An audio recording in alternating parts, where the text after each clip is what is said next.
Seigneur, tu es grand.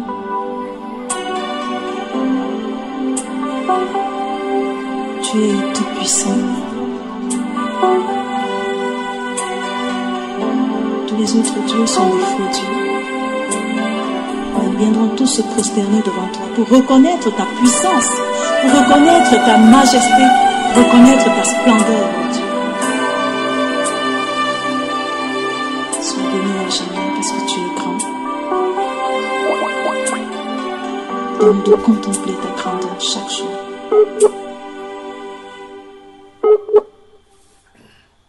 Tu es El Shaddai, Adonai est ton nom.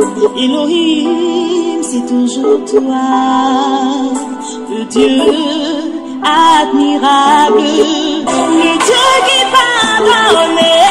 Tu es le Dieu de compassion, tu es puissant, tu es. Qui donc pourrait par hasard se comparer à toi? Qui donc pourrait par hasard se comparer à toi? Le Dieu sans pareil, tu es le Dieu de toute pensée, tu es guéri des guerriers, tu es tout-puissant, tu es. Les mots me manquent pour décrire la grandeur de Dieu. Les mots me manquent pour décrire la grandeur de Dieu. Quand j'étais malade, tu t'es révélé à moi en me guérissant. Si tu es médecin, et c'est pas tout. Quand l'ennemi croyait m'avoir vaincu,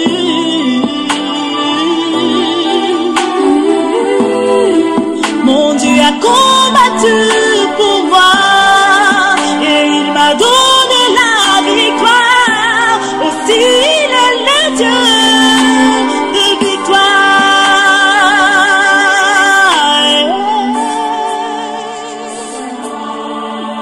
Il est au-dessus de mon entendement, même au-dessus de mon imagination.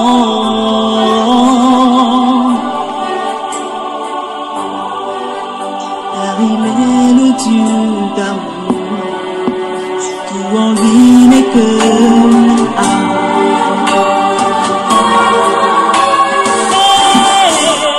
Dieu de justice, tu es le Dieu qui pardonne, tu es le Dieu de compassion, tu es tout-puissant, tu es le Dieu qui protège, tu es celui-là qui me fortifie, tu es le Dieu plein d'amour, tu es tout-puissant, tu es le Dieu sans pareil, tu es le Dieu de toute pensée, tu es guerrier des guerriers, tu es tout-puissant, tu es. Qui donc pourrait par hasard se comparer à toi? Les mots me manquent pour décrire la grandeur de Dieu. Les mots me manquent pour décrire la grandeur de Dieu.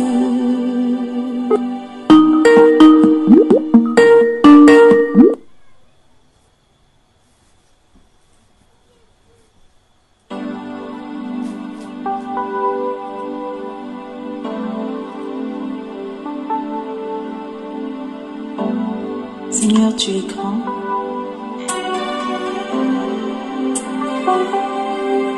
tu es tout puissant. Tous les autres dieux sont des faux dieux. Nous viendrons tous se prosterner devant toi pour reconnaître ta puissance, pour reconnaître ta majesté, reconnaître ta splendeur, mon Dieu. Espagne dans la sainteté, bonsoir et bienvenue. Bonsoir la sœur Linda. Bonsoir frère Junior, shalom, shalom. Oui, le temps qu'on règle ces quelques petites situations qui, avec les appareils de l'autre côté, on continue à écouter la musique, d'accord? Amen. Bénis-moi, Jésus, parce que tu es grand.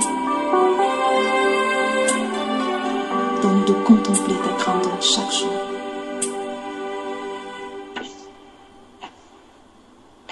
Tu es El Shaddai, Adonai est ton nom. Elohim, c'est toujours toi, le Dieu admirable, le Dieu qui pardonne. Tu es le Dieu de compassion. Tu es puissant, tu es. Qui donc pourrait par hasard se comparer à toi? Qui donc pourrait par hasard se comparer à toi?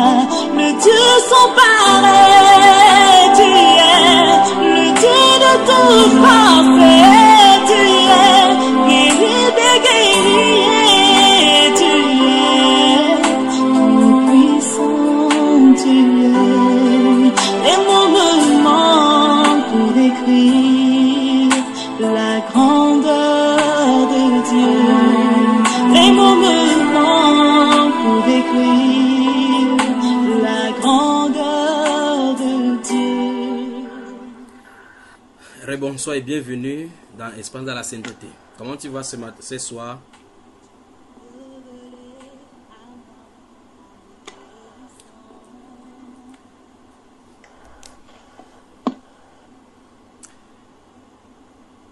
« 22h ici à Douala, il est 23h à Madrid. Comment tu vas, ma soeur? Je vais bien par la grâce de Dieu, frère. Voilà. Shalom. J'espère que les autres ne sont pas fatigués, n'est-ce pas? Pardon, frère. J'espère que les autres ne sont pas fatigués.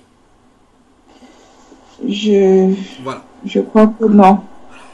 Alors, ils étaient là. Je suis à votre service maintenant, le temps qu'ils nous rejoignent là.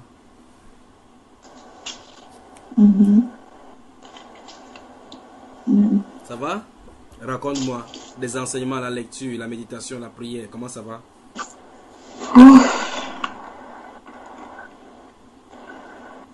Oui. C'est... Oui. C'est une confrontation, frère. Oui, dis-nous. Qu'est-ce qu'on voit ce soir? Qu'est-ce qu'il y a comme question? Bon, ma première question, bon, c'est même la seule qui embarque peut-être plusieurs volets. Lorsque nous lisons dans Romains, au chapitre 1, au verset 1, jusqu'au verset 6 pratiquement. Alors l'apôtre Paul, je lis ou... Lis. D'accord. Alors, ma version, c'est le français courant.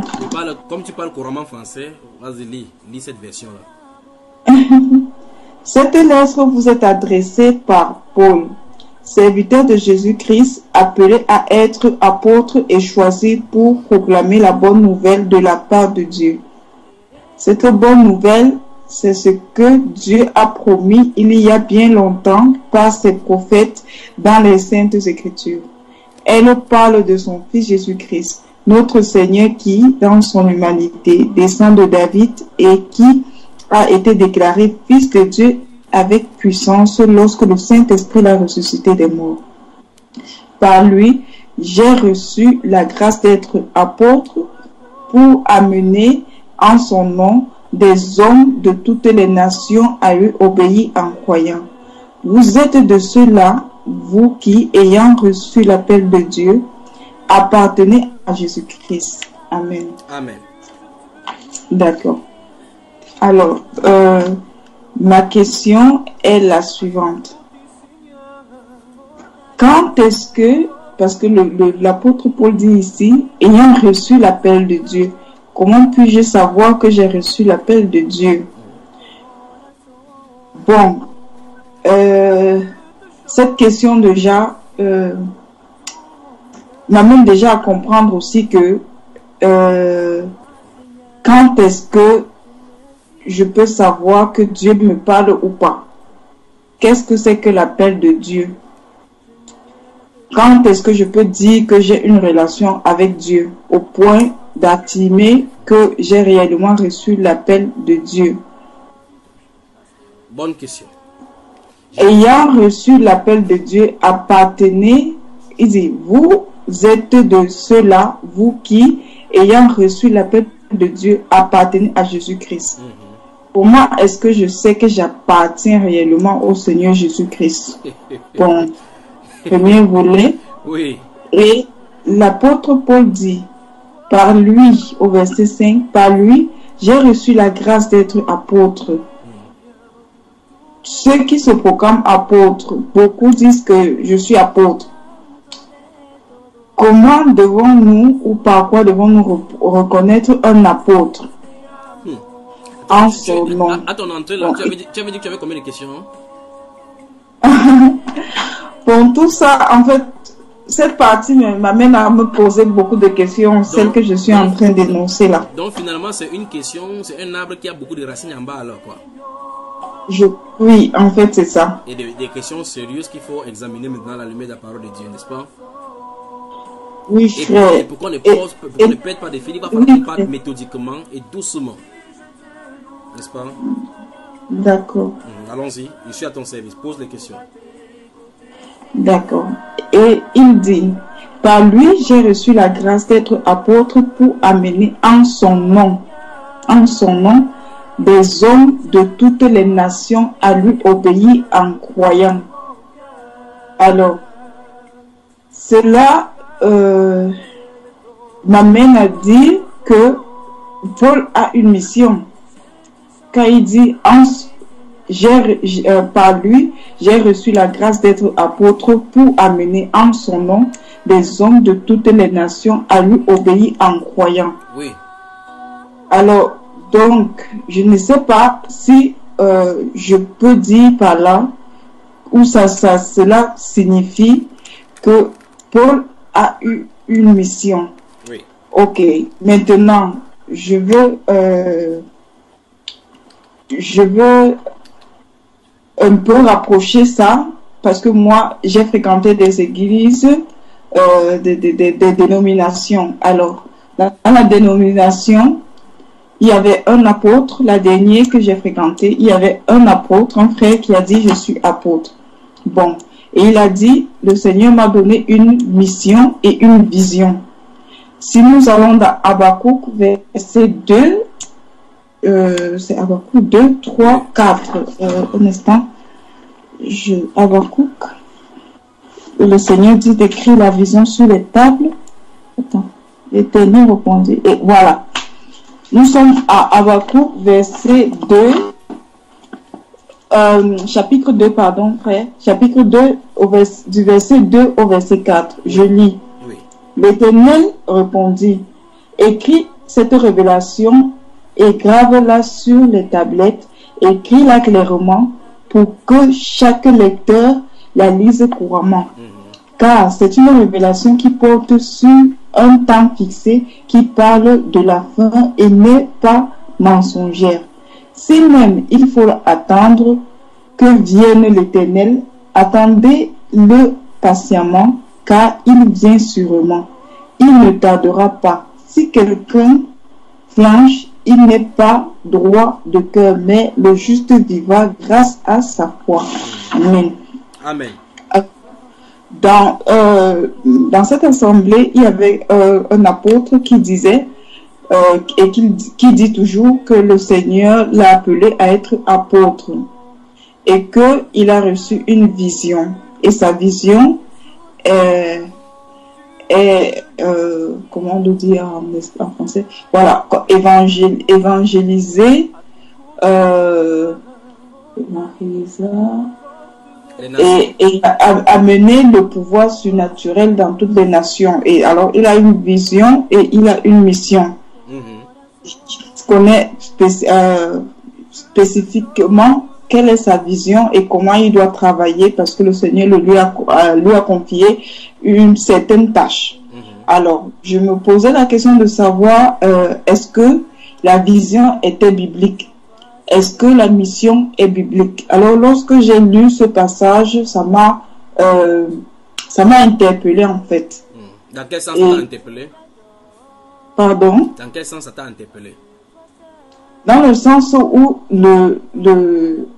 l'apôtre Paul dit effectivement, le Seigneur m'a donné, m'a appelé et m'a établi comme apôtre en son nom. Et il m'a confié telle chose. Alors, moi, je comprends que lorsqu'on te confie quelque chose, c'est une mission. Peut-être je me compte, c'est là alors ma question. Et je vois aussi dans Habakkuk qu'il y a eu une vision qu'il a fallu écrire sur des tables et que des gens devaient suivre. Oui. Alors je vois que c'est biblique. Bon, la question, en restant dans Habakkuk, lis à partir du verset 1. D'accord. Chapitre 2. Pour qu'on ne puisse pas mélanger les choses, d'accord? Oui. Habakkuk 2 au verset 1. Je me tiendrai à mon poste de garde. Je resterai debout sur le fort du guetteur et je guetterai pour savoir ce qu'en moi-même Dieu me dira, ce que je répondrai à ma protestation. Je continue. Continue. L'Éternel répondit, écris cette révélation et grave-la sur les tablettes, écris-la clairement pour que chaque lecteur la lise couramment. Car c'est une révélation qui porte sur un temps fixé, qui parle de la fin et n'est pas mensongère. Si même il faut attendre que vienne l'Éternel, attends-le patiemment, car il vient sur moi, il ne tardera pas. Si quelqu'un flanche, il n'est pas droit de cœur, mais le juste vivra grâce à sa foi. Donc, on comprend ici que ce sont des prophéties de la venue du Seigneur Jésus-Christ, de la manifestation de la grâce, du salut qui est annoncé par Jésus-Christ et de la venue du Seigneur, n'est-ce pas? Il ne s'agit pas de vision des ministères du prophète Habakkuk. Il n'est pas question de la vision de Habakkuk par rapport à son ministère parce qu'il est prophète. Lis le chapitre 1, verset 1. Verset 1 à 3. Un instant. Alors, je lis Habakkuk au chapitre 1, verset 1. Proclamation dont l'Éternel a donné la révélation à Habakkuk, le prophète. Jusqu'à quand, ô Éternel, appellerai-je à l'aide sans que tu entendes mon cri? Jusqu'à quand devrais-je crier vers toi au sujet de la violence sans que tu nous délivres? Pourquoi me fais-tu voir de telles injustices? Peux-tu rester indifférent à nos tourments? Je ne vois devant moi que ravages et violence. Il y a des querelles et des conflits surgissent. À cause de cela, on ne respecte plus la loi. Stop. Et le droit... C'est bon. Donc nous voyons effectivement que nous sommes dans une période où Israël est dans une situation où la loi n'est pas respectée, il y a de l'anarchie, il y a de l'iniquité, de l'injustice partout, au point où le prophète, lui, ayant le cœur de Dieu, voit effectivement comment la loi est bafouée et il se tient à son poste pour prier et intercéder jusqu'à quand ceci va durer, Seigneur. Et Dieu lui donne une révélation. Et il a dit qu'il écrit cette révélation-là dans le livre, même s'il tarde, attends là parce qu'il va attendre, qu'il va regarder. Et en fait, Dieu veut lui dire que ne t'inquiète pas de regarder cette situation, la situation qui est devant de toi, ça doit changer. Pour être sûr, écris cela pour qu'on puisse lire. Parce que ça va changer à coup sûr.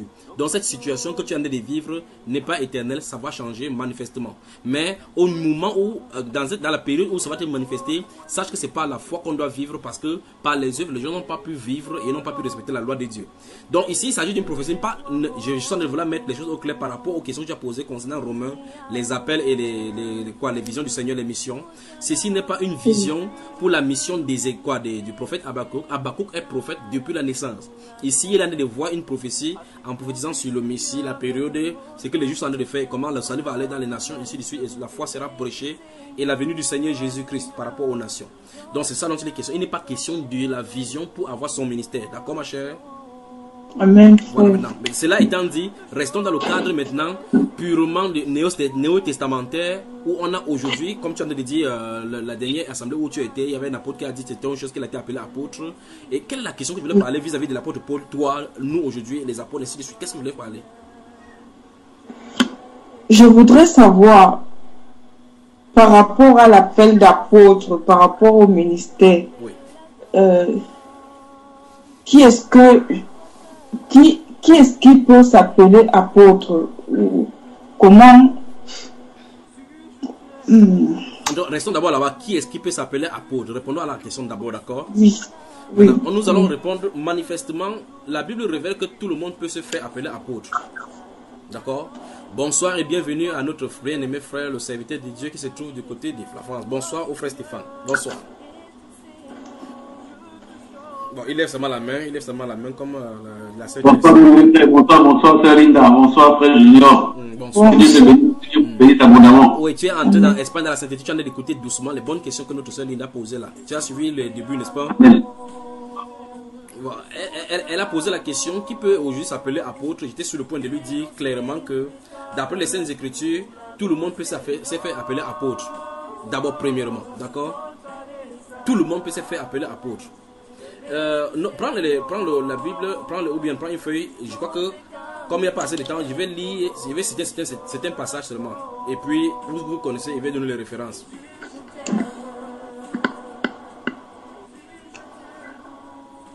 Vous y êtes? J'y suis. Notez Apocalypse chapitre 2.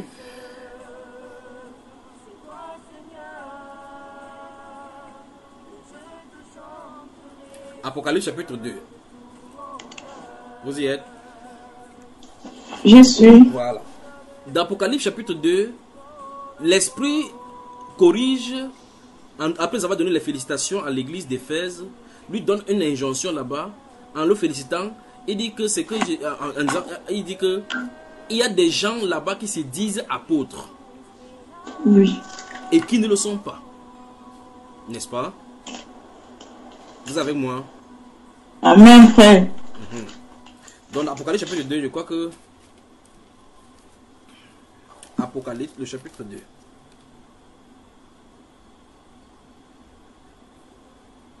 À l'église d'Éphèse, vous y êtes? Oui, frère. Voilà. Regardez le verset 2. Je connais tes œuvres. Je ne sais pas ce que ton français courant là va nous dire. Je connais tes œuvres. Je crois que c'est mieux que tu lises dans ta version là-bas. Verset 2. Je connais ta conduite, Voilà. la peine que tu prends et ta persévérance. Je sais que tu ne peux pas supporter les méchants. Tu as mis à l'épreuve ceux qui se prétendent apôtres et qui ne le sont pas. Et tu as décelé qu'ils mentaient. Voilà. Non, c'est bon. Le verset 2 seulement. Donc, ici, il dit au messager de l'église d'Éphèse qu'il a pu déceler que ceux-là sont des menteurs. Enfin, d'après ta version.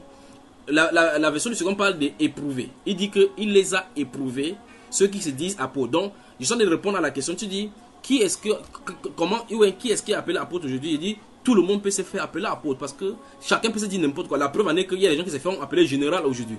Pas vrai? Amen. Alors la question c'est, est-ce que le titre d'abord des généraux se trouve dans la Bible? J'ai jamais vu, frère. Peut-être dans la Bible du frère Stéphane. Frère Stéphane, tu as la Bible générosité. Il y a le mot général là-bas dedans, dans ta version générosité. Non, frère. Ok. Bon, là, je te pose la question. Où est-ce que tes frères prennent ce titre-là général? Où est-ce qu'ils prennent?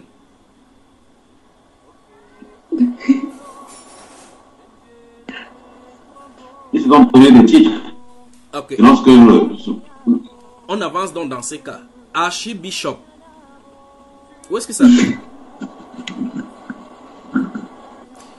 Vous voyez que c'est même encore plus très grave que ce sont même les bishops qui consacrent même les apôtres aujourd'hui, n'est-ce pas? Oui, frère, oui. Vous voyez que c'est le monde à l'envers maintenant. C'est-à-dire que ce sont les anciens qui consacrent les apôtres et les mettent dans leur ministère. Vous entendez un apôtre qui a quitté dans un endroit, il est allé en Amérique, on a dit qu'on a reconnu en lui le ministère de Archbishop, et qu'il lui apôtre pour Archbishop. Et quoi, comme le titre, le son là, ça donne bien Archbishop, ça veut dire qu'il dépasse, il est au-dessus de tout le monde. Or, ça n'a pas un sens biblique. Je sens de vouloir balayer avant qu'on entre profondément dans les Saintes Écritures concernant ces sujets-ci. Alors, lorsqu'on avance, on voit le titre pape. Où est-ce que ça vient? Le titre, Le titre pape, ça vient d'où? aucune idée, frère. Ok. C'est Pas typique de l'église catholique. dans la Bible. Comment, mon frère? C'est typique de l'église catholique. À ton côté. Ok, il faut toujours les citer comme ça. Là. Ok, pape, papa, veut dire quoi au juste en termes français? Ça veut dire quoi, pape? Père, non, je crois. Père. Qu'est-ce que Jésus a dit dans Matthieu 23, 8? Que personne ne soit appelé rabbi, que vous êtes tous frères. Et quand il interdit qu'on appelle les gens père, on tourne, on appelle, les gens commencent à appeler pape. Qu'est-ce qu'ils sont d'appeler? Pas en contradiction avec Matthieu, je crois, justement. On continue. Il y a des gens qui ne veulent pas dire pape. Dans toutes les classes de ces clergés-là, les plus bas, on les appelle les curés. Ou mieux encore, il y a les abbés. N'est-ce pas? Que veut dire abbé? Vous entendez l'abbé Pierre, l'abbé telle ou telle chose. Qu'est-ce que ça veut dire abbé? Franchement, je peux pas chercher à savoir. La Bible déclare que c'est par l'Esprit de Dieu que nous crions Abba, c'est-à-dire Père. Donc le mot abbé vient de ce mot-là, Abba, qui veut dire Père. Donc vous voyez que du plus petit clergé catholique jusqu'au plus grand, on les appelle tous Père sans vous en rendre compte. Quand vous allez devant un prêtre catholique, vous dites Monseigneur, après quand il parle, vous dites oui mon Père. Par référence, vous dites oui mon Père. Donc c'est le même titre qu'il porte juste du début jusqu'à la fin. Vous voyez, là on en est, n'est-ce pas? C'est quoi mon frère Stéphane? Pourquoi tu me regardes comme ça? Pas que c'était. Ça venait de. Parce que je sais que Abba, c'est ni hébreu ni grec, c'est l'araméen. Oui, mais le problème c'est que l'abbé vient de là. Je savais pas, justement. Non, tu le sais maintenant. Ah, Et donc, oui. vous voyez effectivement que du début jusqu'à la fin, dans cette lignée-là, on veut prendre la place de Dieu, n'est-ce pas? Ça, c'est ce qu'il en est. Où nous allons voir dans les titres là-bas qui n'ont rien de biblique, mais les gens continuent à faire comme ça en disant qu'ils sont des chrétiens. La question maintenant c'est, Dieu dit qu'il bâtira son église. S'il bâtit son église, il y met des poteaux par rapport à cet édifice de pierres. Si quelqu'un commence à prendre une pierre ou bien un papin pour bâtir, ça n'aura pas de sens parce que ça ne se retrouve pas dans cet édifice-là. Parce que c'est le Seigneur qui bâtit son église. Vous voyez que la première église qui se dit être l'église de Dieu et qui dit que c'est sur elle qui a bâti la pierre, c'est une fausse pierre, c'est une fausse église. Dès le départ, tout est faux là-bas, pas vrai? C'est bon. Là-bas, c'est tellement faux que ce sont les pentecôtistes qui sont en train de vouloir imiter maintenant au point où les prêtres catholiques, enfin, les pentecôtistes commencent à apporter même les toges des catholiques en ayant l'air canne en disant que non, il n'y a rien de mauvais là-bas. On peut quand même prendre ce qui est bon chez eux. Même les poutres, les toges là, c'est bien. Les tias sont bien. Ils ont aussi les bagues comme les papes. Par conséquent, ils ont commencé aussi à s'appeler archbishop. Vous voyez cela, n'est-ce pas? Maintenant, ce qu'il veut dire, c'est que là, c'est une sémence pour montrer effectivement d'où les choses qu'on a à voir maintenant est en train de venir. Or, dans ce livre d'Apocalypse chapitre 2, nous voyons que dès la naissance même de la première église, dès la naissance de la première église du Seigneur Jésus-Christ, nous sommes à Éphèse là, dans le livre d'Éphèse, le message à Éphèse, le Saint-Esprit leur donne un message qu'il y a un problème au milieu d'eux, qu'il y a des gens qui se prétendent être les apôtres et ils ne le sont pas. Et la Bible déclare qu'il les a éprouvés et les a trouvés menteurs. Donc ça veut dire quoi? Ce sont des faux apôtres. 2 Corinthiens. Souvenez-nous, je suis en train de vouloir répondre à la question, qui peut être apôtre? Tout le monde, potentiellement. Puis on va revenir maintenant au sens biblique même de l'apôtre et puis voir comment ici ça se passe, d'accord? Que Dieu te bénisse. Qui peut être apôtre? Comment sont-ils appelés?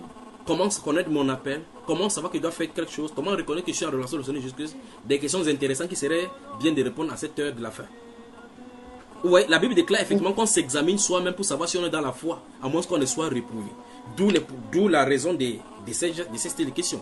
L'apôtre Paul dit clairement qu'il a reçu la grâce et l'apostolat pour amener à la foi, à l'obéissance de la foi, tous ceux qui sont parmi les païens. Vous voyez, dans ce livre de Romains que tu as lu là. Je t'ai dit quel livre là, 2 Corinthiens chapitre 11. Que la grâce et la paix vous soient multipliées à vous qui êtes en Espagne. Amen. Amen. Savez-vous que le prêtre Paul dont tu parles comme ça, il écrivait comme ça, passant en Espagne justement. Je crois qu'il habitait à côté, je crois qu'il logeait à côté de ta maison là-bas en écrivant cette lettre là. Parce qu'il a dit qu'à mon passage, dans ce Romains chapitre 16, là, il a dit qu'à mon passage en Espagne, je vais passer l'hiver là-bas. N'est-ce pas ma soeur? Oui, mais... Il faut regarder le quartier de l'apôtre Paul là-bas. Peut-être il était à côté de toi, peut-être son noncio est encore là-bas, l'onction apostolique. C'est encore là. C'est vrai que dans les assemblées, quand tu es l'ami du pasteur, c'est comme si tu vas aller au ciel. Bon, le ciel ne contamine pas de toutes les façons. On ne vient pas là-bas. On ne vient pas là-bas par attirance relationnelle. On y vient là-bas par le contact de la sainteté du Seigneur et que ça nous transforme en sa sainteté. D'accord? C'est pour ça, juste ça. 2 Corinthiens chapitre 11.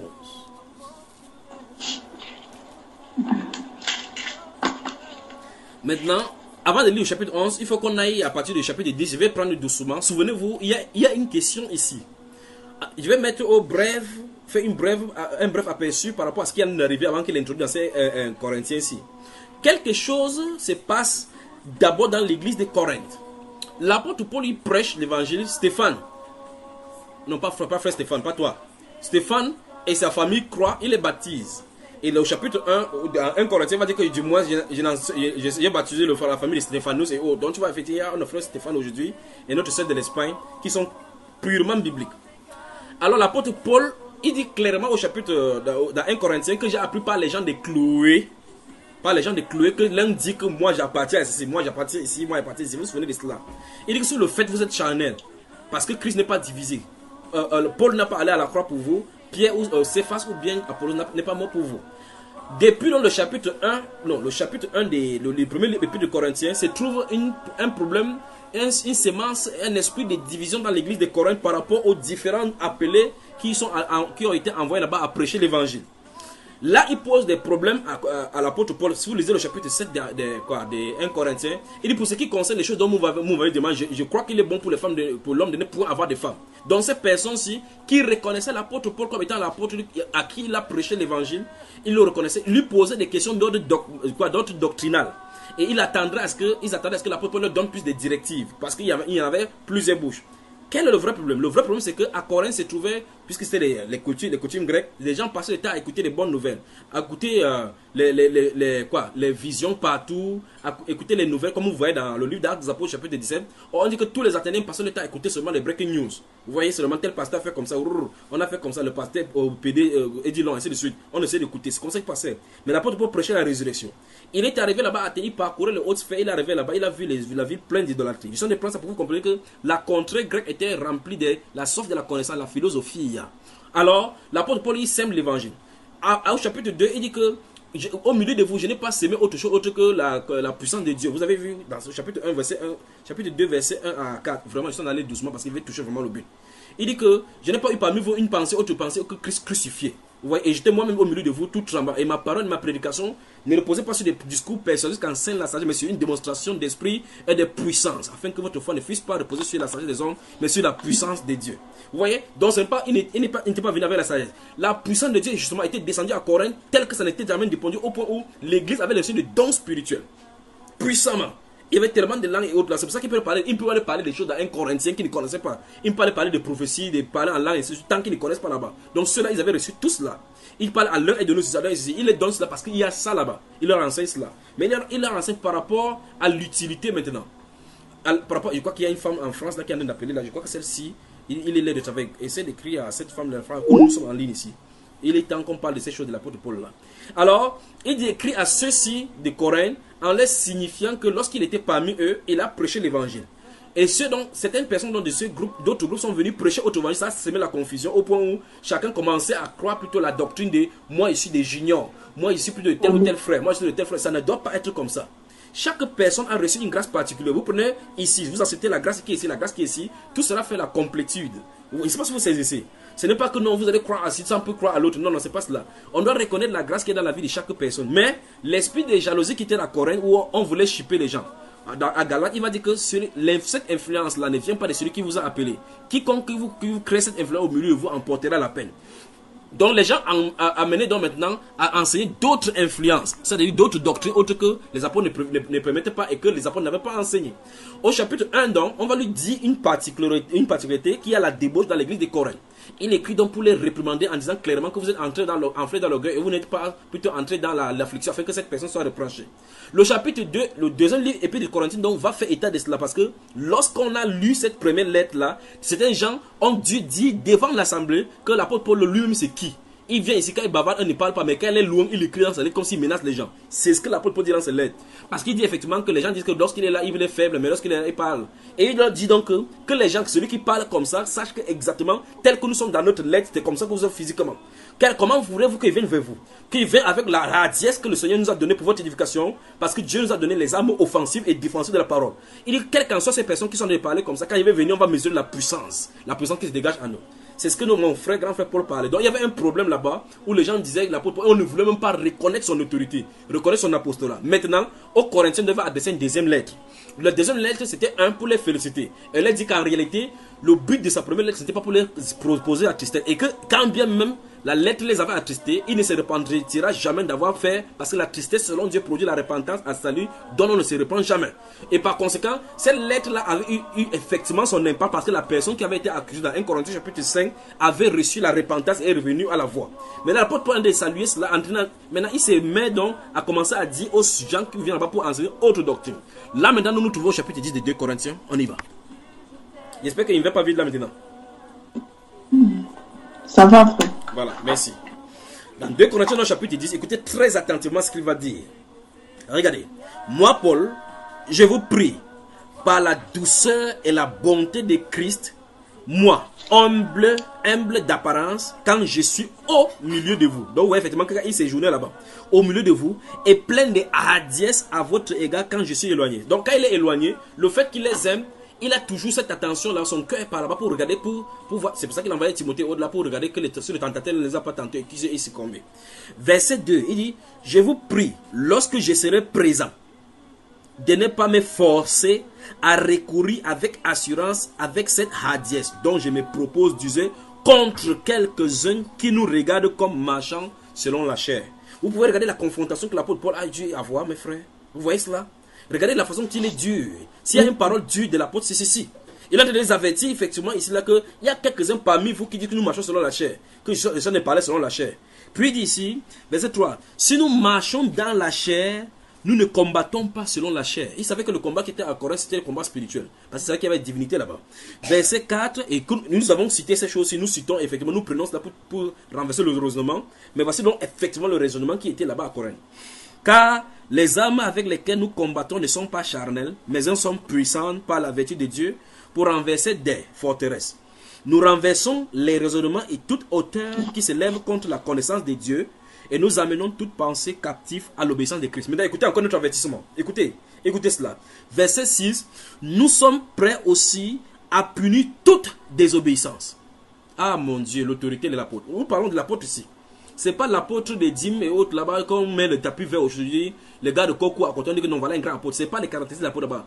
Cette chose que nous avons aujourd'hui, c'est tout sauf les apôtres. Ça, ce sont les gens qui veulent se comparer aux ministres du mondain, aux gardes du corps du monde et autres là-bas. Ici, regardez bien, verset 6, nous sommes prêts aussi à punir toute désobéissance lorsque votre obéissance sera complète.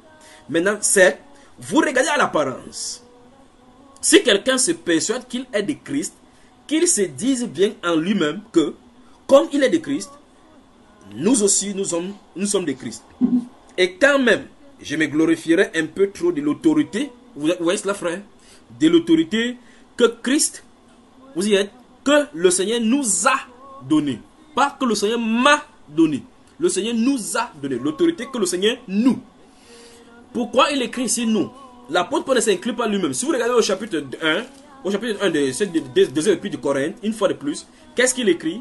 Il dit Paul, apôtre de Jésus-Christ par la volonté de Dieu, et le frère Timothée, à l'église de Dieu qui est à Corinthe et à tous ceux qui sont, tous les saints qui sont dans toute l'Achaïe. Ici, les auteurs de ces épîtres sont principalement Paul et Timothée. Donc, quand il écrit ici nous, il inclut directement l'apôtre missionnaire, ou mieux encore, l'apôtre délégué Timothée, dans cette autorité qu'a donné le Seigneur. Vous voyez cela? Il n'a pas dit, il dit ici, et quand même je me glorifierai un peu trop de l'autorité que le Seigneur nous a donnée. Il ne dit pas que de l'autorité que le Seigneur m'a donnée. Parce que ce n'est pas lui seul qu'on a conféré cette autorité. Mais à chaque ministère et à chaque appel, ça atteint une autorité de Christ. Parce que le simple fait que c'est Christ qui a appelé, ça fait autorité. Le simple fait que c'est Christ qui a appelé, ça fait autorité. Autorité ne consiste pas à gronder. Ça incite du fait qu'il y a un mandat, il y a un dépôt, il y a une signature, il y a un envoyeur. Lorsqu'un policier se met devant une maison avec un mandat de perquisition, il n'est pas là tout simplement pour se balader. Vous pouvez lui faire n'importe quoi, mais quand le juge a déjà envoyé par exemple un mandat de dépôt ou bien un mandat d'amener, ah mon Dieu, mon roi, cette chose-là lui donne autorité de vous amener et de vous amener manu militaris partout où ça se là. Lorsqu'on envoie des missions de recherche, il y a des posters wanted, vous entendez que telle personne est recherchée. À tout endroit que telle personne a été découverte, ramenez-le dans la gendarmerie le plus proche. Donc lorsqu'on vous trouve avec ce mandat qui est écrit derrière vous, on vous attrape, on vous amène dans n'importe quel gendarmerie ou bien n'importe quel commissariat. Vous voyez ça, frère? Ici, il y a une autorité que Christ a conférée à certaines personnes. Il n'a pas donné son autorité à tout le monde. Il dit ici que l'autorité que le Seigneur nous a donnée ici, il met le nous parce qu'ils sont deux ici dans cette lettre-ci particulièrement. Donc en premier lieu, c'est lui et Timothée qui sont en train de parler. Maintenant, le volet suivant dit, pour votre édification et non pour votre destruction, je ne saurais en avoir honte. Donc ça veut dire que même s'il se glorifierait un peu pour l'autorité que Christ leur a donnée, il ne pourra pas avoir honte. Or, cette autorité-là a été donnée pour leur édification et non pour leur destruction. Ça veut dire que, en utilisant le commandement par l'autorité que Christ leur a donnée, même si ça les fait mal, c'est pour leur bien parce que ça les édifie plutôt. Ça ne peut pas les détruire. La preuve, dans 1 Corinthiens chapitre 5, lorsqu'il a parlé qu'un tel homme, étant absent de corps, j'ai déjà jugé cet homme. Mais maintenant, essaie de dire ça aujourd'hui dans notre ère. On va dire que tu es qui? Tu te prends même pour qui? Un prétentieux. Tu es qui? Les apôtres pouvaient le faire. On dit les apôtres pouvaient le faire comme si c'était des êtres surnaturels. Ce sont des gens qui sont nés des femmes. Qui ont vécu des difficultés comme nous, qui avaient des douleurs comme nous, mais qui avaient de l'autorité conférée venant du ciel. On va aller tout à l'heure dans le livre de Jean, chapitre 15, verset 16. Donc ici, l'apôtre Paul dit que cette autorité leur a été donnée pour l'édification et non pour la destruction. Et il dit que voulez-vous que j'emploie cette autorité et que même si je me glorifie un peu de cette autorité-là, il dit que cette autorité-là, il dit que je ne saurais en avoir honte. Verset 9, afin que je ne paraisse pas vouloir vous intimider par mes lettres. Vous comprenez pourquoi quand on parle des femmes qui n'ont pas enseigné aujourd'hui, vous voyez pourquoi les pasteurs prennent cette chose aujourd'hui et les femmes aussi prennent ces choses. Parce qu'on lit, on comprend exactement ce que l'apôtre Paul voulait dire. Il dit qu'il l'intimide dans ses lettres, non, c'est Paul, c'était les pensées de Paul. Maintenant, continuons. Verset 10, car, dit-on, ces lettres sont sévères et fortes. Donc il avait même le feedback, même les messages. N'est-ce pas ce qu'on voit aujourd'hui, que l'apôtre Paul lui dérange, il dérange toutes les femmes. Donc même les gens de cette époque ont parlé à l'oreille de l'apôtre Paul, il l'a entendu. On a dit que ces lettres sont difficiles, que c'est fort, il est sévère. Mais présent en personne, il est faible et sa parole est méprisable. Donc il s'en est qui fait le pop, pop, pop, pop, pop. Seulement dans la parole. Quand il écrit dans la lettre, il profite, il se décharge là-bas. On dit que quand il vient physiquement, il ne parle pas. Maintenant, qu'est-ce qu'il va le dire? Il va le dire, verset 11. Que celui qui parle de la sorte considère que tel nous sommes en parole dans nos lettres, étant absents, tel aussi nous sommes dans nos actes, étant présents. C'est vrai que s'il était présent, c'est comme ça qu'il dirait. Amen. Le problème, c'est au niveau des... Lorsqu'on prend la plume pour écrire, qui écrit au travers de la personne? La question doit être répondue. Ça, c'est un. Quand quelqu'un se tient devant eux en train de parler de la part du Seigneur, qui est-ce qui est en train de parler? Au Thessaloniciens, il va les féliciter en disant que c'est vraiment un bravo pour vous qui vous avez reçu la parole de Dieu, non pas comme c'était la parole d'un homme, mais dans ces paroles que vous avez reçues, agir en vous qui croyez. Vous voyez? Parce que comme elle est véritablement les paroles de Dieu. Or, vous lisez tout simplement, c'est comme si c'était des lettres qu'il en a d'écrire.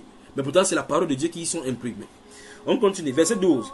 Nous n'osons pas nous égaler ou nous comparer à quelques-uns de ceux qui se recommandent eux-mêmes. Mais en se mesurant à leur propre mesure et en se comparant à eux-mêmes, ils manquent d'intelligence. Ça veut dire que dans la discussion de ceux-là, ils disent que l'apôtre Paul c'est qui? Moi, je suis un grand homme de Dieu. J'ai tel ministère. Qui vient ici, bavarde. Il a déjà fait quoi? On a vu. L'apôtre Paul, il est même petit comme ça de corps. Et il bavarde seulement. Tu entends sa voix, il bavarde, il insulte les gens dans ses lettres. N'est-ce pas, mes frères? Il dit que le simple fait de faire déjà ça, ils sont sans intelligence. Verset 13. Pour nous ne voulons pas nous glorifier hors de toute mesure. Nous prendrons au contraire pour mesure les limites du partage que Dieu nous a assigné, de manière à nous faire venir jusqu'à vous. Ça veut dire que l'apôtre Paul vient de dire, la limite jusqu'à Corinthe, c'est Dieu qui a tracé. Donc Dieu a assigné la ligne droite et le chemin où il devait prêcher jusqu'à arriver. Donc il dit, c'est Dieu qui les a poussés à arriver jusqu'à là-bas. Si ce n'était pas cette ligne tracée par Dieu, ils ne seraient pas arrivés là-bas. Verset 14, nous ne dépassons point nos limites, comme si nous n'étions pas venus jusqu'à vous. Car c'est bien jusqu'à vous que nous sommes arrivés avec l'évangile de Christ. Ce n'est pas hors de toute mesure, ce n'est pas par des travaux d'autrui, soulignez bien le mot travaux d'autrui, que nous glorifions, mais c'est avec l'espérance. Écoutez bien, si votre foi augmente, vous avez vu cela, ça veut dire que s'ils font des progrès dans la compréhension de l'évangile, un peu comme il a félicité les Thessaloniciens dans 1 Thessaloniciens chapitre 4, où il a dit que vous connaissez déjà l'amour, grandissez encore en avantage. De grandir encore davantage parmi vous selon les limites que nous sont assignées. Verset 16, et d'annoncer l'évangile au-delà de chez vous, sans nous glorifier de ce qui a été fait dans les limites assignées à d'autres. Donc, l'apôtre Paul reconnaît ici qu'il y a des limites dans le champ de mission. Il y a certaines personnes qui doivent arriver à tel endroit, l'autre va arriver. Comme il va dire dans 1 Corinthiens chapitre 3, que j'ai planté, Apollos a arrosé. Donc sa limite c'était de planter. Quand il quitte, celui qui est envoyé dans le champ pour pouvoir arroser, arrose. Et puis celui qui a la mission de faire croître, il fait croître ces choses-là. N'est-ce pas mes soeurs et frères? Amen. Espagne dans la sainteté, bonsoir, je suis en arrivé, n'est-ce pas? Bonsoir. Vous permettez que j'avance, n'est-ce pas? Amen. Vous permettez que j'avance. Verset 18. Verset 17 d'abord, que celui qui se glorifie dans le Seigneur. C'est ce que nous lisons dans le livre de Jérémie chapitre 9 verset 23. Et dans le livre d'Ésaïe 65. Verset 18, car ce n'est pas celui qui se recommande lui-même qui est approuvé, c'est celui que le Seigneur recommande. Ce verset donne d'abord un socle solide pour les apôtres et les envoyés du Seigneur. Le verset 18 de 2 Corinthiens 10 donne un socle solide pour les enfants et les envoyés du Seigneur. Donc ça veut dire que ce n'est pas quelqu'un qui va se présenter lui-même qui est le problème. Christ doit devoir le présenter. N'est-ce pas? C'est fort, pas vrai? Verset 18. Car ce n'est pas celui qui se recommande. Souvenez-nous, j'ai répondu ici que tous peuvent être apôtres. Parce que dans Apocalypse, on a vu effectivement qu'il y avait des gens qui se disaient apôtres, mais que le messager de l'église des faits les a éprouvés. Donc il a testé leur apostolat. Et il les a trouvés quoi, ma chère sœur? Il les a trouvés menteurs, n'est-ce pas? La qualité, c'est que le frère a pris la version Thomson, c'est la version Darby là, où c'est le gros. C'est quelle version ça que tu as trouvé grosse là, comme ça là? Voilà, là, David Martin, le frère. David Martin, 1744. Que Dieu te bénisse. Cherchez même l'épée de 222. Bon, même pour Origène et Philémon. Alors, on continue ici. Car ce n'est pas celui qui se recommande lui-même qui est approuvé, c'est celui que le Seigneur recommande. Donc, ça veut dire que l'ouvrier doit être envoyé par le Seigneur. Le Seigneur doit devoir le recommander. En fait, si quelqu'un essaie de se présenter lui-même à la foi en disant qu'il est apôtre et que intimement à l'intérieur de lui, c'est qu'il n'a pas été appelé, tout ce qu'il fait dans le service, c'est le service gratuit. C'est le volontariat. Vous savez le volontariat, non? Quand vous faites le volontariat, on n'est pas besoin de demander le salaire à quelqu'un. N'est-ce pas, mes chers? Les volontariats, c'est un service gratuit qu'on fait pour le bien commun de tous. Bon, maintenant, chapitre 11, donc nous tombons au chapitre 11. Et puis il dit, oh, si vous pouviez supporter de ma part un peu de folie, mais vous me supportez. Car je suis jaloux de vous d'une jalousie de Dieu. Parce que je vous ai fiancé à un seul époux pour vous présenter à Christ comme une vierge pure. Il parle ici à ceux qu'il a appelés saints, ceux qui sont à Corinthe et dans toute l'Achaïe. N'est-ce pas, mes chers sœurs et frères? Alors, toutefois, de même que le serpent séduisit Ève par sa ruse, écoutez bien, remarquez très attentivement qu'il y a deux choses qui sont dites ici. Au verset 2, l'apôtre Paul dit qu'il les a fiancés. Au verset 3, il a voulu expliquer ce qui est arrivé dans le royaume dès le départ. Remarquez très attentivement une fois de plus que à la création, Dieu a semé la bonne semence. Par la suite, le serpent est venu semer l'ivraie. Même chose s'est passée ici à Corinthe. L'apôtre Paul explique qu'il les a déjà fiancés à une seule épouse, à un seul époux comme une vierge pure, afin de les présenter sans tache ni ride devant eux. Maintenant, comme une vierge pure. Au verset 2, verset 3, il dit toutefois, de même que le serpent séduisit Ève par sa ruse, je crains que vos pensées ne se corrompent et ne se détournent de la simplicité à l'égard de Christ. Il s'adresse à ceux qu'il a fiancés, parce qu'il dit ici qu'il les a déjà fiancés. Vous voyez? Mais qu'est-ce qui est arrivé? L'influence est en train d'être donnée par pensée. En haut, il a dit que nous renversons tous les raisonnements et nous avons toutes pensé captives à l'obéissance du Seigneur. Parce qu'en fait, ça veut dire que si quelqu'un on a prêché la vérité, qu'il est né de nouveau, même si le trouble n'importe comment, le Saint-Esprit va restaurer cette voie-là. Verset 4. Car, écoutez bien, car si quelqu'un vient vous prêcher un autre Jésus que celui que nous vous avons prêché, vous voyez donc, ils ont d'abord prêché. Et il dit qu'il y a un autre Jésus qu'on est en train de venir le prêcher, un autre site d'évangile. Ou si vous recevez un autre esprit que celui que vous avez reçu. Donc, ceux-ci, on les a prêché Jésus par la prédication de l'évangile. Ils ont reçu déjà l'esprit de Dieu, pas vrai? Et on a dit que s'ils essaient d'avoir encore ajouté à l'esprit de Dieu, être sous une autre influence. Il dit, ou celui que vous avez, ou un autre évangile que celui que vous avez embrassé, vous le supportez bien. Qu'est-ce que l'apôtre parle de dire? Il dit, je vous ai fiancé à une seule épouse. Je vous ai annoncé les règles de l'art par rapport à la foi. Je vous ai j'ai prié pour vous, prêché et l'esprit s'est manifesté en et au travers de vous. Mais qu'est-ce qui ne va pas avec vous? Dans Galates, il va dire que je suis devenu votre ennemi en vous disant la vérité. Pourtant, c'est aux gens que l'influence de l'esprit avait été donnée et le Saint-Esprit travaillait au milieu d'eux. Il dit que ceux-ci se laissent aller à de telle enseigne qu'on va prêcher n'importe quoi, ils veulent seulement accepter. C'est ce qu'il a dit. Verset 5. Or, j'estime que je n'ai pas été inférieur en rien à ces apôtres par excellence. À ces. Vous voyez cela? À ces apôtres par excellence. Si je suis ignorant sous le rapport du langage, je ne suis point sous celui de la connaissance. Donc ça dit que s'il ne parle pas bien français, mais au moins vous comprenez, en comparant la connaissance qu'il a, vous comprenez que même s'il dit l'eau à la place de là, il sait de quoi il en est de parler. Et nous l'avons montré parmi vous à tous égards et en toutes choses. Maintenant, verset 7. Ou bien, ai-je commis un péché parce que, m'abaissant moi-même, afin que vous fussiez élevés, je vous ai annoncé gratuitement l'évangile de Dieu. J'ai dépouillé d'autres églises en recevant d'elles un salaire pour vous servir. Donc l'apôtre Paul acceptait les différents dons qui venaient d'autres églises. Vous pouvez voir par exemple aux Philippiens, il va écrire que les gens de Philippe étaient, au commencement de son ministère, étaient ceux qui sont venus en lui en aide dans son ministère. Après, il va dire maintenant qu'ils ne disent pas cela pour demander quoi que ce soit. Mais aux Corinthiens, connaissant l'esprit qui a mis aux Corinthiens, il avait refusé de prendre les dons là-bas. Et c'est pour cela qu'au Corinthiens, il va écrire que les dons, pour ce qui concerne la collecte en faveur des saints, agissez-vous aussi comme je l'ai ordonné aux églises de la Galatie, que chacun de vous mette à part ce qu'il pourra. Puis, quand il va venir, il va choisir les gens qui eux-mêmes ils auront choisi. Parce que c'est celui qui prend pour partir, on va dire que l'apôtre Paul, vous le connaissez bien, il nous a dépouillés ici. L'apôtre Paul dit ici, j'ai dépouillé d'autres églises. C'est pas pour dire qu'il allait les cultiver pour, comme les prédicateurs, parce qu'ils ramassent de l'argent, c'est pas ça. Ça veut dire qu'il a accepté qu'il leur donne quelque chose par rapport à la chose spirituelle qu'il recevait de lui. Mais ça ne bouge pas, ton micro en train de bouger. On est en train d'avancer là maintenant. Verset 8. J'ai dépouillé d'autres églises en recevant d'elles un salaire pour vous servir. Et lorsque j'étais chez vous et que je me suis trouvé dans le besoin, je n'ai été à charge à personne. Vous voyez cela? Car les frères venus de Macédoine ont pourvu à ce qui me manquait. Ah, les apôtres. Ah, les apôtres. Maintenant, il continue. En toutes choses, je me suis gardé de vous être à charge et je m'en garderai. Vous voyez, connaissant l'esprit qui les animait. Ils savaient qu'ils pouvaient prendre n'importe quel sujet pour pouvoir dire que l'apôtre Paul les a détournés. Verset suivant. Par la vérité de Christ qui est en moi, je déclare que ce sujet de gloire ne me sera pas enlevé dans la contrée de l'Achaïe. Ça veut dire qu'il veut dire que dans la contrée de l'Achaïe, il n'a pas mangé les 5 francs de quelqu'un. Verset 11. Pourquoi?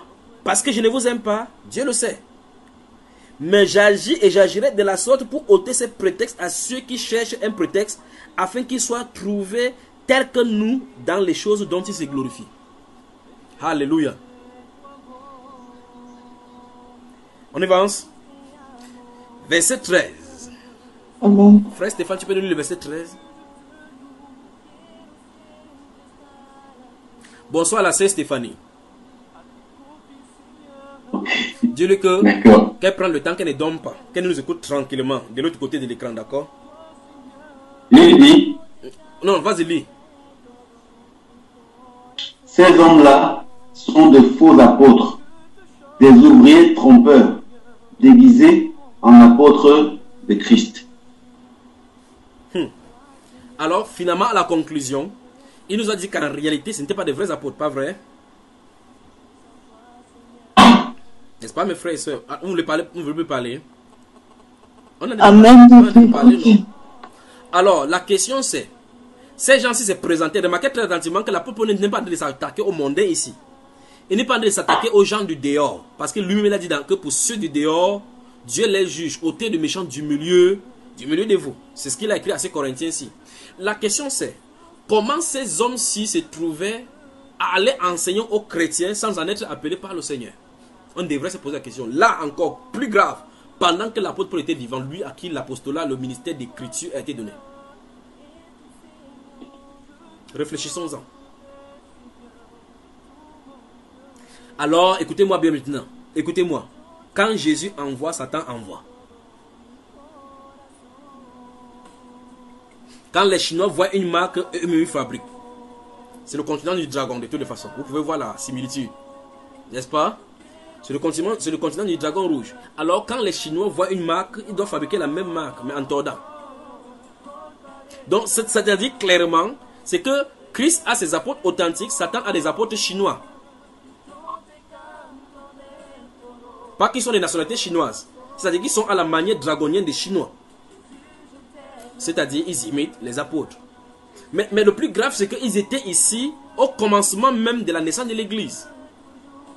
Donc, vous voyez effectivement que ces problématiques que tu poses là, ma soeur, et tous ceux qui posent ces questions-là, on ne peut pas et on ne doit pas seulement aller de façon superficielle. Il faut creuser profond pour voir la source. Parce qu'il n'y a rien de nouveau sous le soleil. Et si un esprit a été semé dès le départ, ça sera comme ça jusqu'à la fin. Ils vont croître comme ça. Alors forcément, il faut qu'on admette qu'aujourd'hui, on aura deux lignées des apôtres encore sur la terre. Dans 2 Pierre chapitre 2, verset 1, que j'aime citer, il dit qu'il y a eu parmi des peuples, des faux prophètes, il y aura parmi vous. Il n'a pas dit qu'il y aura en dehors de vous, il y aura parmi. Donc au milieu chrétien se trouvent des gens qui ont des titres, et même les titres bibliques, mais non connus par l'auteur de la Bible. Autrement dit, non envoyé par lui, non commissionné par lui. Et le plus grave, maintenant, voici encore le plus grave, ce qui est plus scandalisant, c'est que ces hommes-ci qui ne sont pas envoyés de Dieu, challengeaient la personne que Dieu a envoyée. C'est ça le plus terrible.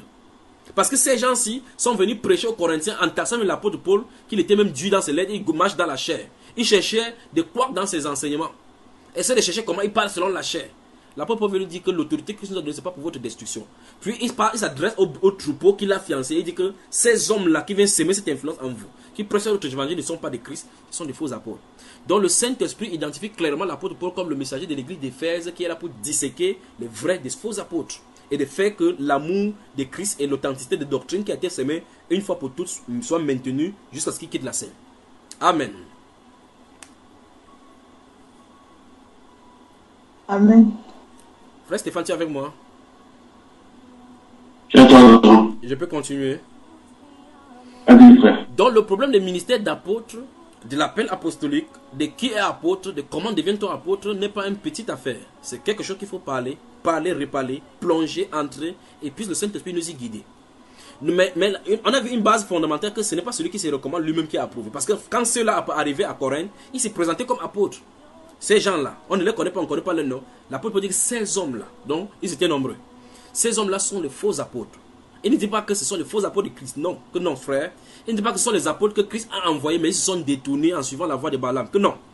Il dit que ce sont les faux apôtres. Donc ça dit qu'ils ont une mission, c'est Satan qui les a envoyés. Frère, le problème c'est que Satan les a envoyés avec le nom de Jésus. Voilà le vrai problème. Donc Satan a envoyé ses apôtres prêcher Jésus à la manière satanique.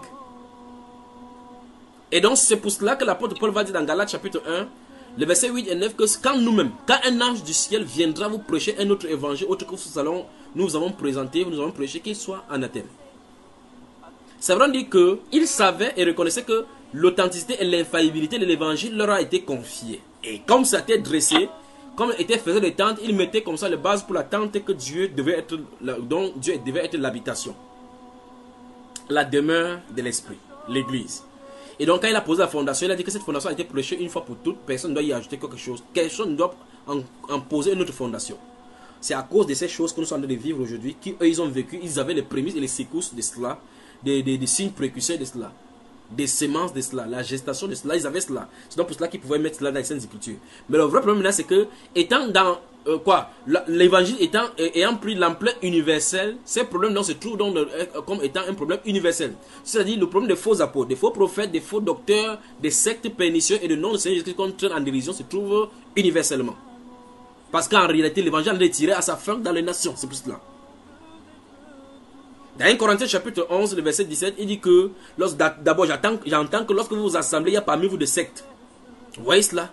Il dit qu'il faut qu'il y ait ça parmi vous afin que ceux qui sont reprouvés soient reconnus comme tels.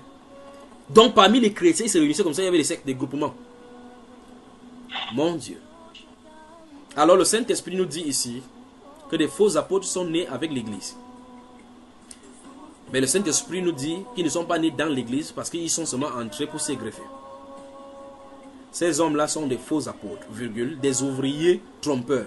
Remarquez dans Luc chapitre 10, la moisson est grande, mais les ouvriers peu nombreux. Priez donc le maître de la moisson d'envoyer des ouvriers à sa moisson. Maintenant, ici, il dit que des ouvriers trompeurs. Donc, ça dit que ceux-ci viennent à l'œuvre de la moisson sans en être conviés, sans en être recommandés, sans en être envoyés par le commissionneur. C'est-à-dire que celui qui envoie dans le ministère authentique n'est pas celui qui envoie ceci. La question maintenant, c'est comment les distinguer. Le verset 13 nous explique encore que ces hommes-là sont déguisés. Vous avez vu cela? C'est ça, n'est-ce pas, mon frère Stéphane?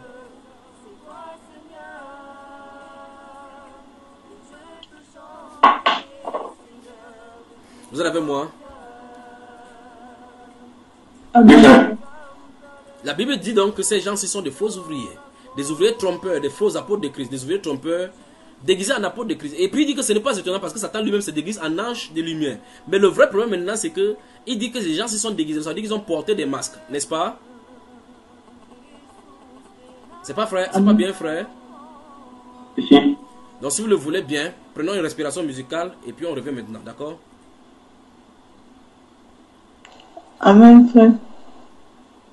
Souvenez-vous, nous revenons tout juste après cette respiration, ces cantiques. Et puis, on continue, d'accord mes frères? Amen. Ok. À tous et bienvenue à ce programme de entendre comme ça la canticologue du corps de Christ, la sœur Grâce à vos antennes. Gardons nos yeux ouverts et nos cœurs éveillés, afin de reconnaître les loups déguisés. Car dans les derniers temps viendront de faux docteurs, essayant de séduire l'église du Seigneur.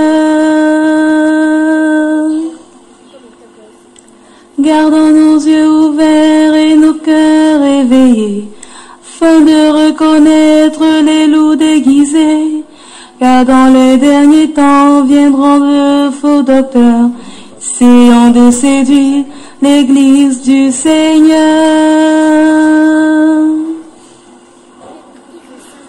Esprit de vérité, viens équiper ton peuple,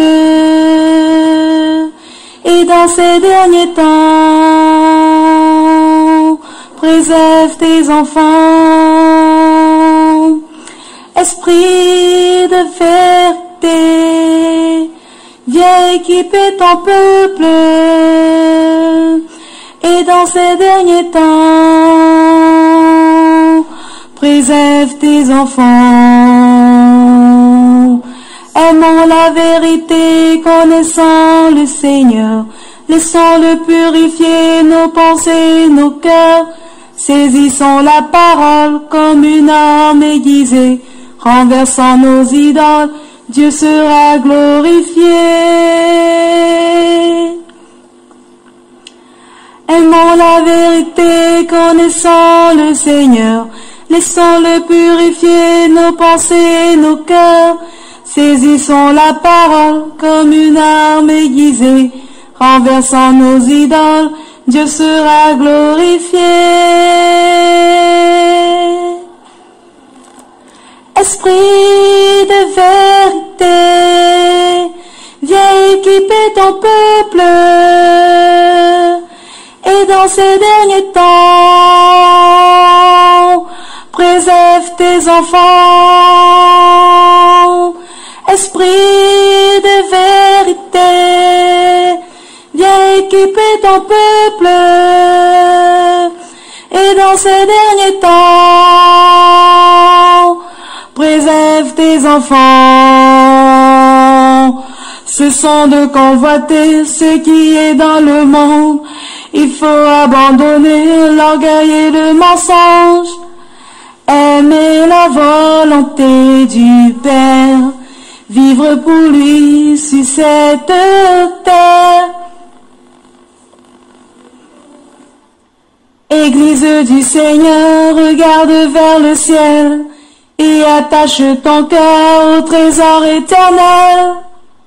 Combat le bon combat, la dernière heure sonne déjà. Esprit de vérité, viens équiper ton peuple. Et dans ces derniers temps, préserve tes enfants. Esprit de vérité, viens équiper ton peuple. Et dans ces derniers temps, préserve tes enfants. Voilà, voilà, voilà. Que le Seigneur vous bénisse, que le Seigneur vous bénisse. Espagne, dans la sainteté. Amen. Rebonsoir. Bonsoir, Frère Junior. Frère Stéphane, rebonsoir.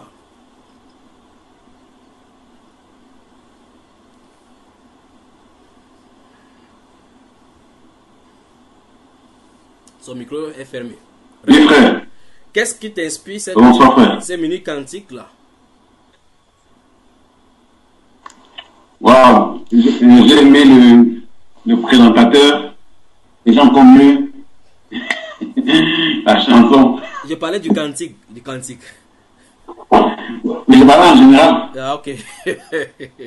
Oui.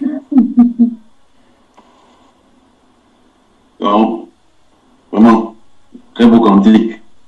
Vous voyez que Très, si, très bon. vous voyez que si c'est pas le Seigneur qui veut équiper son peuple, nous tous là on est finis, n'est-ce pas? Ouais. Par les temps qui courent. L'apôtre Paul donc dit, avant que nous prenions ces ponctuations de notre canticologue, la sœur Grace T, nous voyons que la Bible dit que ces hommes-là sont de faux apôtres, des ouvriers trompeurs déguisés en apôtres de Christ. Vous voyez, ça veut dire que ceux-ci utilisent le déguisement. Il faudra voir en quoi est-ce que consiste le déguisement de ces apôtres. Donc ça veut dire qu'ils portent en réalité un vêtement, un aspect qu'on pourrait confondre aux apôtres de Christ. La Bible ne dit pas que, c'est pour ça que je suis vouloir m'insister là-dessus, la Bible ne dit pas que ce sont les faux apôtres, que ce sont les apôtres qui se sont détournés, qu'ils étaient dans la vérité, ils se sont détournés. La Bible ne dit pas que ce sont des gens qui ont commencé bien et qui ont fini mal, ils sont devenus faux. Non, le faux est faux dès le départ, il n'y a pas quelque chose qui devient faux. Tu dois être faux dès le départ, parce que la vérité est toujours vérité depuis le début jusqu'à la fin. La fausseté a été toujours faux depuis le début jusqu'à la fin. Il n'y a pas quelque chose qui est faux qui va devenir vrai. Il n'y a pas quelque chose qui est vrai qui va devenir faux. Jamais faux, vrai c'est vrai. S'il y a 2 plus 2 c'est 4, ça sera toujours 4. Si vous faites vos 2 doigts plus 2 doigts, ça fait 5. Un jour, c'est que vous avez le doigt qui a poussé sur un autre doigt, sur une autre main. Alors, nous avons un problème aujourd'hui que nous devons examiner. Nous sommes en train de lire, et le Saint-Esprit nous a montré que l'apôtre Paul confrontait, depuis la naissance de l'Église, des gens qui venaient confronter son apostolat. Maintenant, regardez très attentivement. Verset 14 dit, et cela n'est pas étonnant, puisque Satan lui-même se déguise en ange de lumière. Donc, ça veut dire qu'ils utilisent les techniques de leur maître. Ça veut dire que les gens copient chez les apôtres de Satan vont copier ce Jésus avec la touche de leur maître. Verset suivant, il n'est donc pas étrange que ces ministres aussi se déguisent en ministres de justice. Puis il conclut que leur fin sera selon leurs œuvres. Verset 16, je le répète, que personne ne me regarde comme un insensé. Sinon, recevez-moi comme un insensé, afin que moi aussi je me glorifie un peu. Ce que j'ai dit, avec l'assurance d'avoir sujet de me glorifier, je ne le dis pas selon le Seigneur, mais comme par folie. Puisqu'il en est plusieurs qui se glorifient selon la chair, je me glorifierai aussi. Écoutez très attentivement maintenant. Car vous supportez volontiers les insensés, vous qui êtes sages. Vous avez vu cela? Donc il s'étonne que comment les gens qui connaissent la vérité, on vient leur dire des bêtises comme ça, ils peuvent croire cela. Que comment vous pouvez ne pas discerner que les gens s'y sont faux? Vous regardez comment les chrétiens restent dans un endroit. On dit que Jésus a parlé au porte-monnaie. Il n'a pas parlé. C'est à ça que Jésus s'est référé. Que tu parles à ton porte-monnaie, tu parles à ton grenier. Les gens disent Amen. Bon, verset 19. Car vous supportez bien, vous supportez volontiers les insensés, vous qui êtes sages. Verset 20. Si quelqu'un vous asservit, si quelqu'un vous dévore, si quelqu'un s'empare de vous, si quelqu'un est arrogant si quelqu'un vous frappe au visage. Vous le supportez. Donc vous dites n'importe quoi, vous supportez. Vous les chrétiens, les sages. Maintenant, et puis il dit, j'ai honte de le dire. Nous avons montré de la faiblesse. Cependant, tout ce qui peut oser quelqu'un, tout ce que peut oser quelqu'un, je parle en insensé, moi aussi, je l'ose. Écoutez bien, toute votre attention. Sont-ils hébreux? Moi aussi. Sont-ils israélites? Moi aussi. Vous y êtes? Sont-ils de la postérité d'Abraham? Moi aussi. Donc vous voyez que sur le rapport de la chair, sur le rapport de l'arbre généalogique, ils avaient l'égalité. Donc ils peuvent se glorifier tous deux là-bas. C'est-à-dire que si c'est pour parler en termes de la chair, lui aussi il est descendant là-bas. Mais regardez là où ça va changer la situation. Sont-ils ministres de Christ? Je parle en homme qui extravague. Je le suis plus encore. Par les travaux, bien plus. Par les coups, bien plus. Par les emprisonnements, bien plus. Souvent en danger de mort. 5 fois j'ai reçu des Juifs 40 coups, moins 1. 3 fois j'ai été battu de verge. 1 fois j'ai été lapidé. 3 fois j'ai fait naufrage. J'ai passé un jour et une nuit dans l'abîme. Mon Dieu. Fréquemment en voyage, j'ai été en péril sur les fleuves, en péril de la part des brigands, en péril de la part de ceux de ma nation, en péril de la part des païens, en péril dans les villes, en péril dans les déserts, en péril sur la mer, en péril parmi les faux frères. Vous voyez ça, frère? J'ai été dans le travail et dans la peine, exposé à de nombreux veilles, à la faim et à la soif, à des jeûnes multipliés, au froid et à la nudité. Et sans parler d'autres choses, je suis assiégé chaque jour par les soucis que me donnent toutes les églises. Qui est faible, que je ne sois faible, qui vient à tomber, que je ne brûle.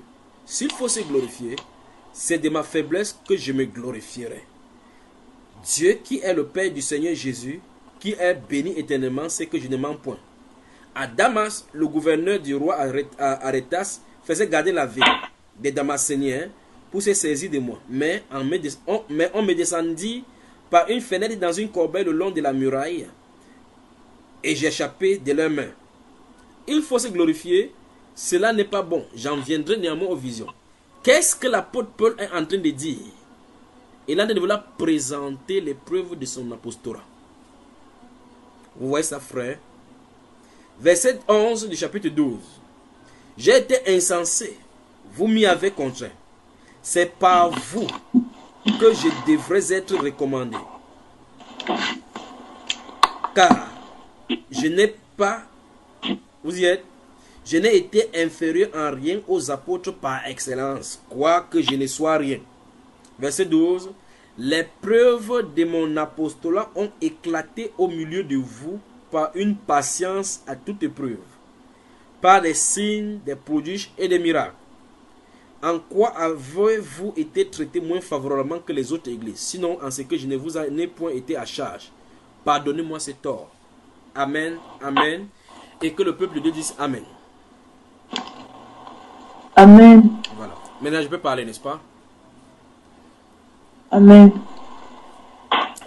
Dans Jean, au chapitre 15, le Seigneur Jésus nous explique ce qui s'est passé dans dans Luc chapitre 5 et chapitre 6. Si vous regardez dans Luc au chapitre 5, vous allez remarquer qu'en bordure de la mer, Jésus-Christ, après avoir parlé de la sémence, va faire de la parole sur le bateau, va demander à Pierre d'avancer le canot et lancer le filet pour pêcher de poissons. Ils vont discuter là, et puis après il va dire que suis-moi désormais été fait par péché d'homme. Depuis ce jour-là, l'apôtre Pierre commence à les suivre.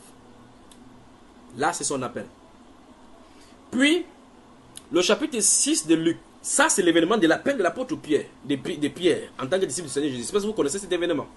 Maintenant, au chapitre 6, allons-y au chapitre 6 de Luc.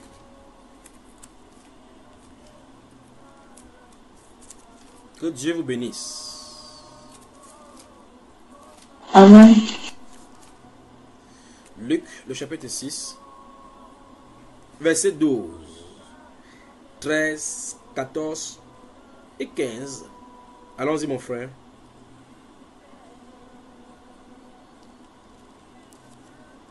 En ce temps-là, Jésus se rendit sur la montagne pour prier et il passa toute la nuit à prier Dieu. Quand le jour parut, il appela ses disciples et il en choisit 12 auxquels il donna le nom d'apôtres. Voilà, c'est bon. Donc nous voyons ici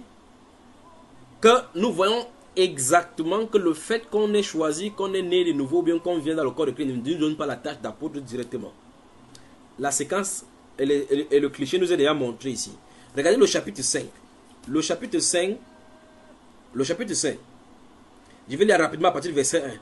Comme Jésus se trouvait au bord, auprès du lac des Génézareth, et que la foule le pressait autour de lui pour entendre la parole de Dieu, il vit au bord du lac 2 barques d'où les pêcheurs étaient descendus pour laver leurs filets. Il monta dans l'une de ces barques qui était à Simon, et il le pria de s'éloigner un peu de terre. Puis il s'assit, et de la barque il enseignait la foule. Lorsqu'il eut cessé de parler, il dit à Simon, avance en pleine eau et jetez vos filets pour pêcher. Simon lui répondit, maître, nous avons travaillé toute la nuit sans rien prendre, mais sur ta parole, je jette le filet. L'ayant jeté, il prit une grande quantité de poissons et leurs filets se rompaient. Il fit signe à leurs compagnons qui étaient dans l'autre barque de venir les aider. Ils vinrent et ils remplirent les 2 barques au point qu'elles s'enfonçaient. Quand il vit cela, Simon-Pierre tomba aux genoux de Jésus et dit, Seigneur, retire-toi de moi, parce que je suis un homme pécheur. Car l'épouvante l'avait saisi, lui et tous ceux qui étaient avec lui, à cause de la pêche qu'ils avaient faite. Il en était de même de Jacques et des Jean, fils de Zébédée, les associés de Simon.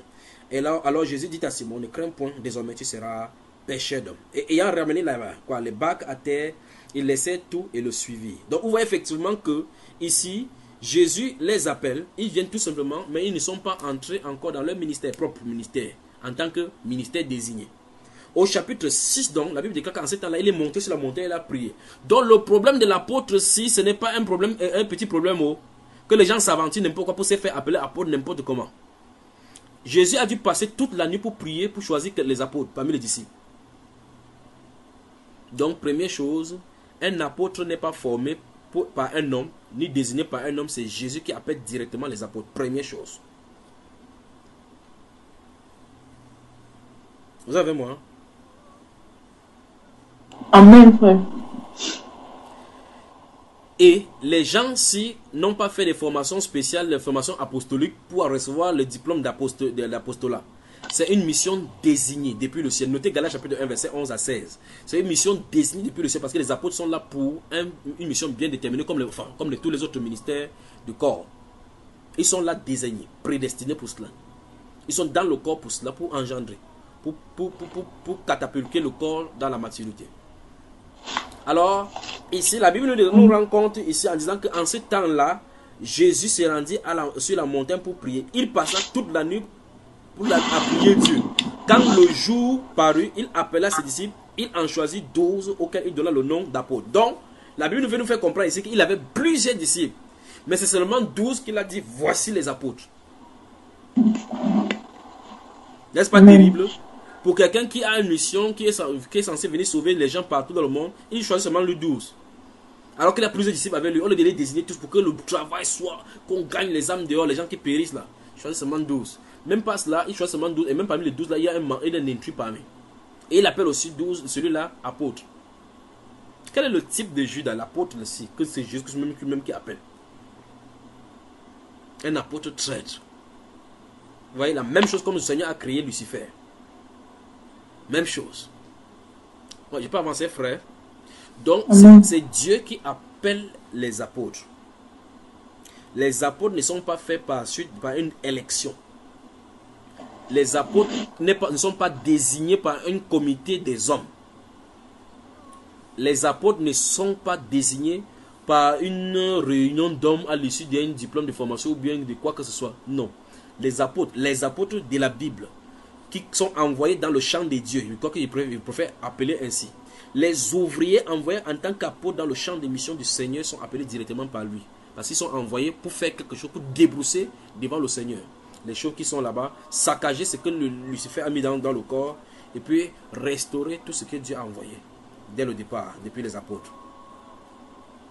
Les apôtres ne viennent pas avec notre vision. Il n'y a plus une autre vision à prêcher. Les apôtres, si un apôtre vient maintenant, il va venir prêcher la Bible, c'est ce que la Bible a dit. Quand les apôtres, quand les prophètes dans l'Ancien Testament, quand les prophètes venaient, ils ne venaient pas prêcher une autre chose. Pas comme un cacophilie avec son cerveau déboussolé qui a commencé à dire que aucun prophète n'a jamais prêché Moïse. Ils passaient le temps à répéter Moïse. En répétant Moïse, ils annonçaient aussi Christ. Et puis en prêchant pour dénoncer le péché contextuel.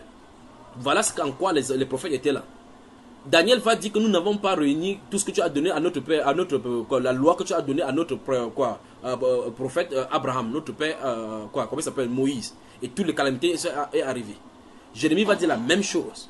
Ézéchiel va dire la même chose. Habakkuk, Michée, Zacharie vont dire la même chose. Parlant du fait que la loi a été oubliée. Quand Élie va venir, il va dire jusqu'à quand clocherez-vous à gauche et à droite. Si Dieu est pour lui, marchez selon la loi de Dieu. Quand la loi sera restaurée, les places seront déboussolées, Osias, Joas vont restaurer en lisant d'après ce qui est écrit dans la loi de Moïse. Parce que c'est ce qui doit être gardé jusqu'au temps de la manifestation de l'esprit de la foi. L'esprit de vérité, l'esprit de grâce. Alors, quand c'est comme ça, dans la dispensation est finie maintenant, une autre chose est donnée jusqu'à vient maintenant avec la grâce et la vérité. Donc, tant que la période de la grâce et de la vérité n'est pas terminée, c'est ce qu'on a prêché qui va être prêché.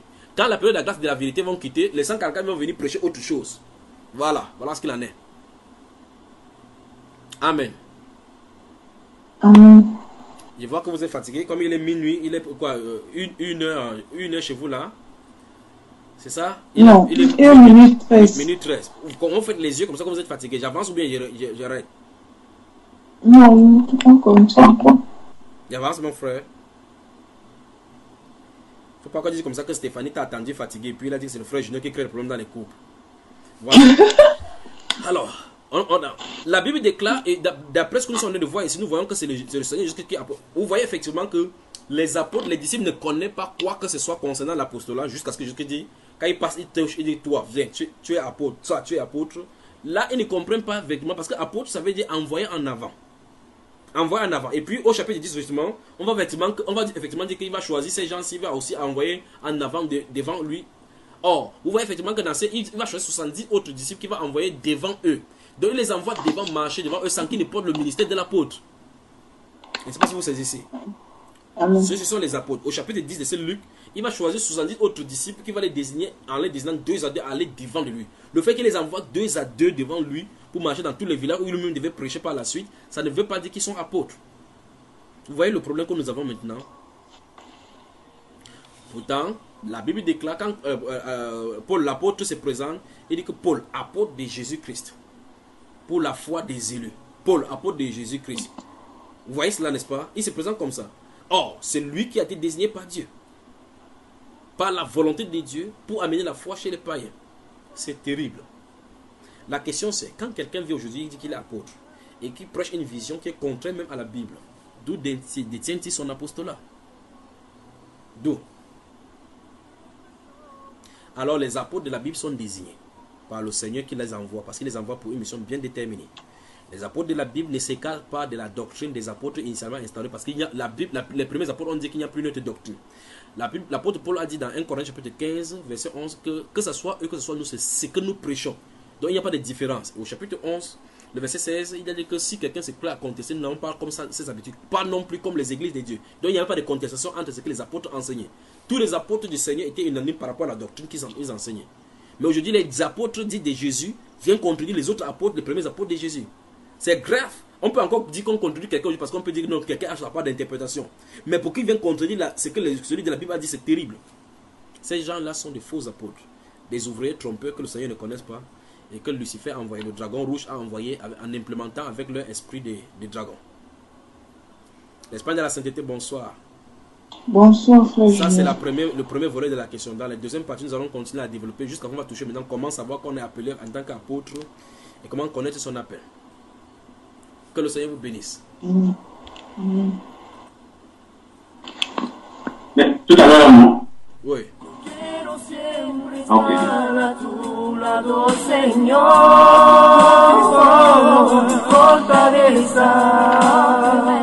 Eres tu Señor, y yo te canto de todo mi corazón. Jésus, je t'aime, Jésus, je te loue, je veux être toujours à tes côtés, Seigneur. Ma forteresse. C'est toi, Seigneur, et je te chanterai, Seigneur, mon cœur. Yo te cantaré de todo mi corazón.